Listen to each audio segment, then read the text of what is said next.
కూటమి ప్రభుత్వం ఆరోగ్యం అనేది మా టాప్ ప్రయారిటీ అధ్యక్ష. సెంటర్ నుంచి ప్రధానమంత్రి గారు కానివ్వండి, ఇక్కడ సీఎం గారు చంద్రబాబు నాయుడు గారు కానివ్వండి, deputy chief minister Pawan Kalyan garu కానివ్వండి, మా కూటమి ప్రభుత్వం వచ్చిన తర్వాత health care is a top priority. ఎవరు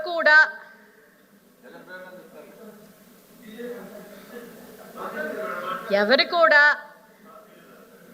ఒక ప్రాణానికి విలువ మనం కట్టలేం అధ్యక్ష. కానీ ఆ ప్రాణాన్ని కాపాడుకునే బాధ్యత పబ్లిక్ రిప్రజెంటేటివ్స్గా, పబ్లిక్ పాలసీ మేకింగ్ రిప్రజెంటేటివ్స్గా మన బాధ్యత అధ్యక్ష. ఇరు వర్గాల నుంచి డిస్కషన్ జరిగింది. నేను మాట్లాడేటప్పుడు దయచేసి మాట్లాడొద్దు. ఒక్క నిమిషం, కెన్ యూ ప్లీజ్ అధ్యక్ష కొంచెం కంట్రోల్లో పెట్టండి. I'm talking very smoothly. So మాకు ఇది ప్రయారిటీగా తీసుకున్నాం అధ్యక్ష. ఇరు వర్గాల నుంచి జరిగిన డిస్కషన్, వాళ్ళు సైడ్ నుంచి క్రిటిసిజం వచ్చింది, మా సైడ్ నుంచి ఫ్యాక్ట్స్ అండ్ ఫిగర్స్ పెట్టాం. మంత్రి గారు మాట్లాడేటప్పుడు రన్నింగ్ కమెంటరీ నడుస్తూనే ఉండింది.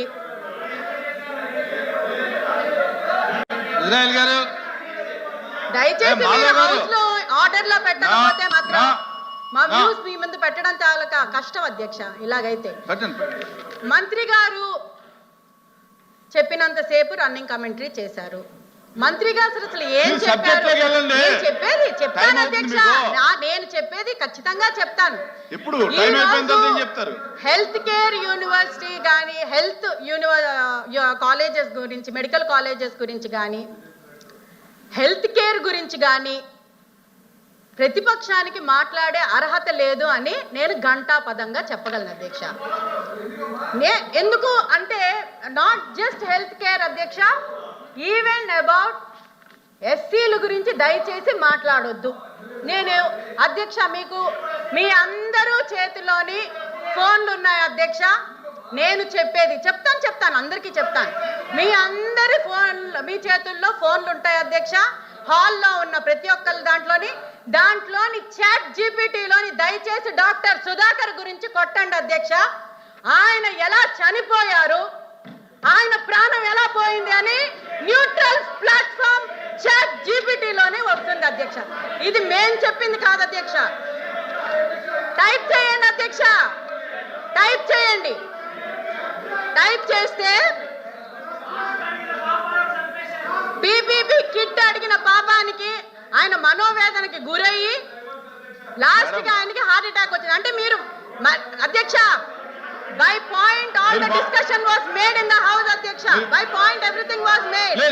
వీళ్ళు అబద్ధాల మీద అబద్ధాలు చెప్పుకుంటూ పోతే వినడానికి మేము ఇక్కడ కూర్చోలేదు అధ్యక్ష. ఇది మెడికల్ డాక్టర్ గారే అధ్యక్ష. ఈయన ఎవరు రోడ్డు మీద మనిషి కాదు, డాక్టర్. ఇప్పుడు మీరు కాలేజెస్ గురించి చెప్పారు,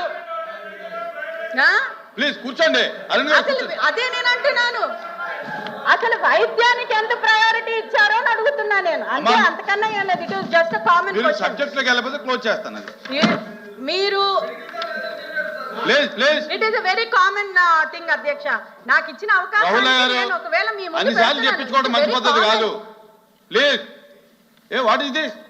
న్యూట్రల్ ప్లాట్ఫామ్ లో ఉన్న ఒపీనియన్ గురించి చెప్తున్నాను. ఉత్తరాంధ్రలోని మెడికల్ కాలేజెస్ మీరు ఎన్ని తెచ్చారు, ఎన్ని ప్రారంభించారు, ఉత్తుత్తిగా కొబ్బరికాయలు ఎన్ని కొట్టారు, అసలు ఎక్విప్మెంట్ ఎక్కడ లేదు, ఒకసారి మీరే అది పరిశీలించుకుంటే బెటర్. సార్ అధ్యక్ష, ఇంకొక విషయంతో నేను, ఎందుకంటే ఎలాగో నన్ను మాట్లాడినవారు కాబట్టి మీ సమయం నా సమయం వేస్ట్ చేయడం వేస్ట్ కాబట్టి ఒక్క కరెక్షన్ ఒకటి వీళ్ళు చేస్తే మంచిదని నా ఉద్దేశం.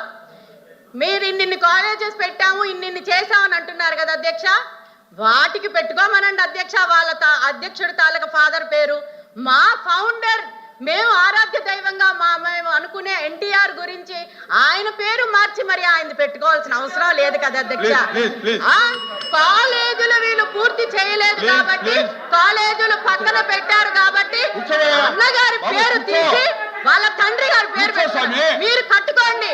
ఎన్ని కాలేజీలు అయినా పెట్టుకోండి, మీరేమైనా చేసుకోండి, మీ పేరు మీరు పెట్టుకోండి. దయచేసి కాలేజెస్ గురించి మెడికల్ మినిస్టర్ గారు తీసుకున్న డెసిషన్, మా గవర్నమెంట్ తీసుకున్న డెసిషన్ ఈస్ కరెక్ట్ అధ్యక్ష. మేము దానికి బలపరుస్తున్నాం అధ్యక్ష. ఈ అవకాశం నాకు ఇచ్చినందుకు చాలా కృతజ్ఞతలు అధ్యక్ష. గోపి గారు మీకు టైం లేదు ఈరోజు.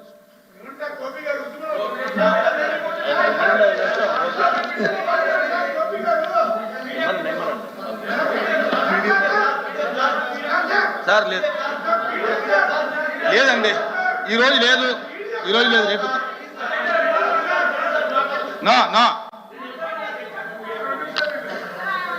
నా ఎల్ఓపి గారు మీరు స్టార్ట్ చేయండి. అధ్యక్ష, మెడికల్ ప్రభుత్వంలో మెడికల్ కళాశాలని ఇప్పుడున్న ప్రభుత్వం తీసుకున్న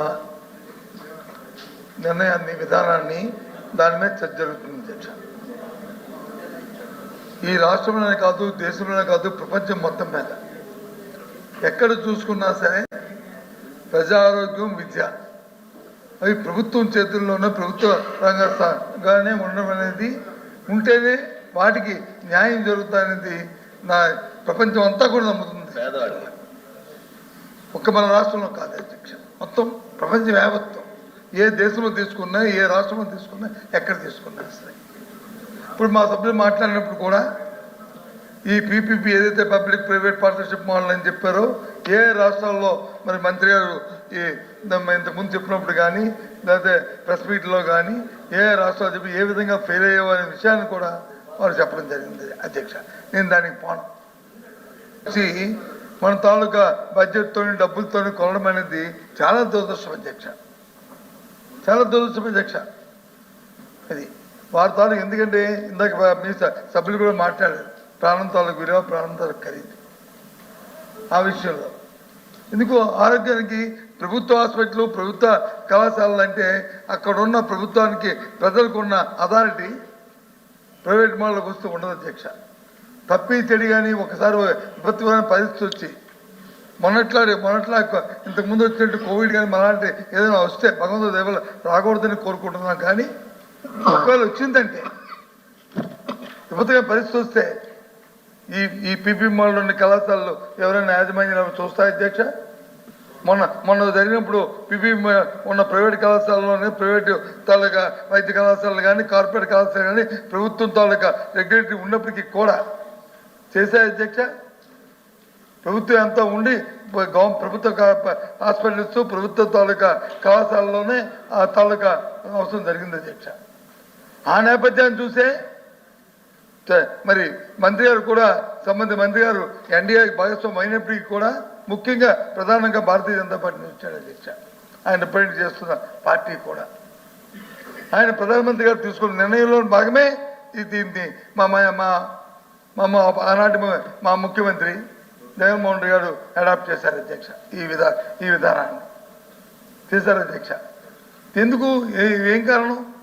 ఈ రాష్ట్రంలో వచ్చి మళ్ళీ విపత్తుగా పరిస్థితి వస్తే ప్రతి జిల్లాలో కూడా ఒక ప్రైవేట్ పబ్లిక్ ఉంటే, పబ్లిక్ సంస్థ ఉంటే, ఒక ప్రభుత్వ కళాశాల ఉంటే, దాంట్లో వచ్చి ఒక సూపర్ స్పెషాలిటీ హాస్పిటల్ వస్తే, అక్కడ అన్ని సదుపాయాలు వస్తే దాని నుంచి ప్రజలకు మెరుగైన వైద్యం జరుగుతుందనే ఉద్దేశంతోనే ఆ కార్యక్రమం చేశారు అధ్యక్ష.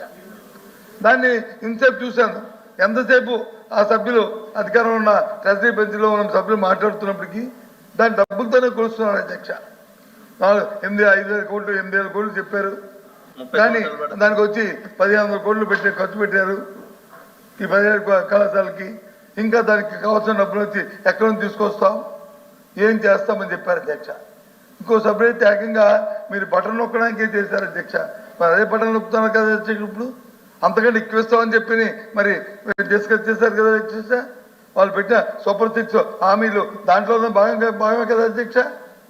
ఆలోచించండి అధ్యక్ష, ఇది కాదా అధ్యక్ష? అది మరి ఈ విధంగా ప్రజాస్వామ్యంలో ప్రజా ఆరోగ్యాన్ని తీసుకొచ్చి ప్రైవేట్ పరం చేస్తే రేపు ఎవరు బాధ్యత అధ్యక్ష? ఈ రాష్ట్రంలో జరిగితే ఎంతవరకు ప్రభుత్వం వచ్చి, ఇందాక మా మాధవ్ మాట్లాడినప్పుడు ఒక విషయాన్ని చెప్పాడు అధ్యక్ష. ఆయన కోర్టు చేస్తున్నప్పుడు ఎందుకంటే దాని ప్రాఫిటబిలిటీ మీరు ఇచ్చిన దీంట్లో ఉన్న దీని ప్రకారం చూసుకుంటే ఏ ప్రైవేట్ సంస్థ అయితే అది స్వచ్ఛంద సంస్థ కాదు అధ్యక్ష. ప్రైవేట్ సంస్థ చూస్తే లేకపోతే ఏదో స్వచ్ఛంద సంస్థ బిల్ గేట్కో లేకపోతే ఇంకో సంస్థకో ఆడవాళ్ళకి ఇస్తే పర్వాలే. వ్యాపారస్తులకు ప్రైవేట్ సంస్థకి ఇస్తే సపోజ్ అపోలోకి ఇచ్చామనుకోండి, అపోలోకి ఇస్తే వారి ఇంట్లో డబ్బులు తీసుకొని పెడతారు అధ్యక్ష. లేదు రేపు కిమ్స్కి ఇస్తే వారి ఇంట్లో డబ్బులు తీసుకొని పెడతారు అధ్యక్ష. లేదు ఇంకో సంస్థకి ఆంధ్రప్రదేశ్లో ఉన్న సంస్థకి ఇస్తే ఏ మెడికల్కి ఇస్తే ఇంట్లో డబ్బులు తీసుకొని పెడతారు అధ్యక్ష. ఆలోచించారు అధ్యక్ష. అంటే ప్రజా ఆరోగ్యాన్ని ప్రైవేట్ వాళ్ళ చేతిలో పెట్టి వాళ్ళకి ఫ్రీగా వైద్యం దొరకకుండా డబ్బుతో కొనుక్కునే పరిస్థితిని తీసుకోవడానికి ఈ విధానం అధ్యక్ష. దీనికి అందరికీ కారణం ప్రభుత్వ విధానంలో ఉన్న లోపాలు, వాళ్ళకున్న వెస్టర్న్ ఇంట్రెస్ట్లు. ఎంతసేపు ఇప్పుడే కదా అధ్యక్ష, ఏమో అదృష్టమో దురదృష్టమో నాకు తెలియదు, కానీ చంద్రబాబు నాయుడు గారు ఎప్పుడు ఈ రాష్ట్రానికి ముఖ్యమంత్రి అయినా ముందు ప్రైవేట్ దాంతో మొదలు పెడతారు అధ్యక్ష. Private private private private private private private ఎప్పుడు ఆయన మొదట ముఖ్యమంత్రి అయిన దగ్గర నుంచి ఈ క్షణం వరకు కూడా ఎందుకో మరి ప్రభుత్వం తాలూకు సంస్థలు అంటే ఆయనకి ఎందుకో ఇది మరి ప్రజలతో ఎన్నుకోమని ప్రభుత్వం దేనికోసం అధ్యక్ష? రెగ్యులర్ చేయవలసిన బాధ్యత మనకు లేదా అధ్యక్ష? మంత్రి గారు లేదా, మంత్రి గారి కింద ఆఫీసర్ లేదా, ఆఫీసర్ కింద ఆఫీసర్ లేదా? మనం చేసుకోవాలి కదా అధ్యక్ష. ఈ రెండు కదా, ఇంకా మిగతా ఎన్నో ఉన్నాయి. ఇందాక అడిగితే కొందరు వచ్చి దీంట్లో వచ్చి రోడ్లు ఇవ్వలేదా, లేదు బ్రిడ్జీలు ఇవ్వలేదా, ఇవన్నీ పబ్లిక్లో ఉంటాయి అధ్యక్ష.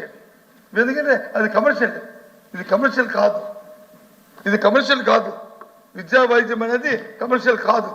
ఆ ఆలోచన దృక్పథం రావడమే ఈ దురదృష్టం అధ్యక్ష. ఈ రాష్ట్రంలో నిజంగా బాధపడతాం అధ్యక్ష. ఇదేదో జగన్మోహన్ రెడ్డి గారు ముఖ్యమంత్రి అయ్యారు కాబట్టి, లేకపోతే ఆ రోజు ముఖ్యమంత్రి ప్రభుత్వం తీసుకున్న నిర్ణయం కాబట్టి ఈ నిర్ణయాన్ని మేము వ్యతిరేకిస్తే అది దురదృష్టం. ఎందుకంటే ప్రభుత్వం వస్తుంటే పోతుంటాయి, మనుషులు వస్తుంటారు, మనుషులు వెళ్తుంటారు. ఎందుకు మహానుభావుడైన మరి ఎన్టీ రామారావు పేరు ఎన్నిసార్లు చెప్పుకుంటున్నాం? ఎందుకు ఆయన పెట్టిన 2 రూపాయల కిలో గురించి ఎందుకు చెప్పుకుంటున్నాం?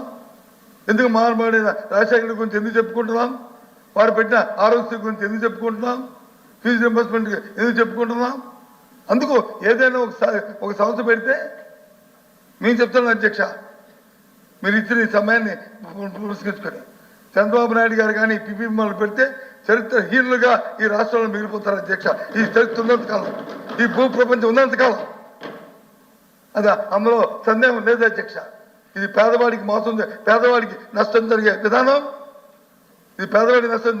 నేను అంకెల్లోకి లెక్కల్లోకి పోను, కానీ 10,000 కోట్లు కాకపోతే 20,000 కోట్లు అవుతాయి. ప్రజారోగ్యంకి మనం ఖర్చు పెడితే బడ్జెట్లో ఎంత శాతం ఖర్చు పెడుతున్నాం? ఆ శాతం ఖర్చు పెడుతున్న బాధ్యత మ్యాండేటరీగా మనకు లేదా?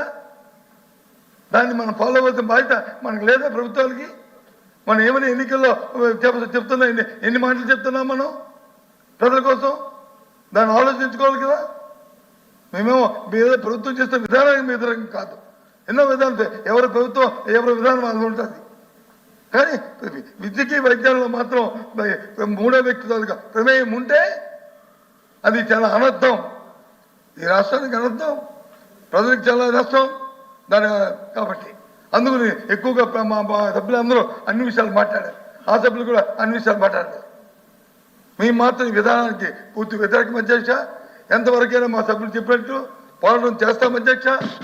ఒకవేళ తప్పించండి ఎవరైనా సరే మళ్ళీ చెప్తున్నాం అధికారపూర్వకంగా, ఇవాళ మేనేజ్గా ఏ ఒక్క సంస్థ తీసుకొచ్చి దీంట్లో వ్యాపారం చేస్తాము ఎవరైనా కోర్టు చేసినా ప్రజల మద్దతుతో మళ్ళీ వస్తాం అధ్యక్ష. తప్పకుండా వాటిని రద్దు చేసి ప్రజలకు మళ్ళీ తీసుకొస్తాం అధ్యక్ష. దాంట్లో ఇంకో దాతమే లేదు అధ్యక్ష. అనొచ్చు మంత్రి గారు, మీరు 30 సంవత్సరాలు 40 సంవత్సరాలు 50 సంవత్సరాలు మళ్ళీ అధికారం రారని. ఓ ఆ దేవుడే భగవంతుడు చూస్తాడు. మీరు 40 సంవత్సరాలు వస్తారో, మీరు 30 సంవత్సరాలు ఉంటారో ఉండండి. ఇదే విధానం ప్రజలు కోరుకుంటే మాకు అభ్యంతరాలే, కానీ ఏ ప్రజలు కూడా దీన్ని కోరుకోరు అధ్యక్ష. ఇప్పుడు వెళ్ళండి ప్రైవేట్ కావాలి, ప్రైవేట్ వైద్యానికి, ప్రైవేట్ మెడికల్కి వెళ్ళి అక్కడ ఉన్న హాస్పిటల్కి వెళ్ళి వైద్యం చేయమని అధ్యక్ష.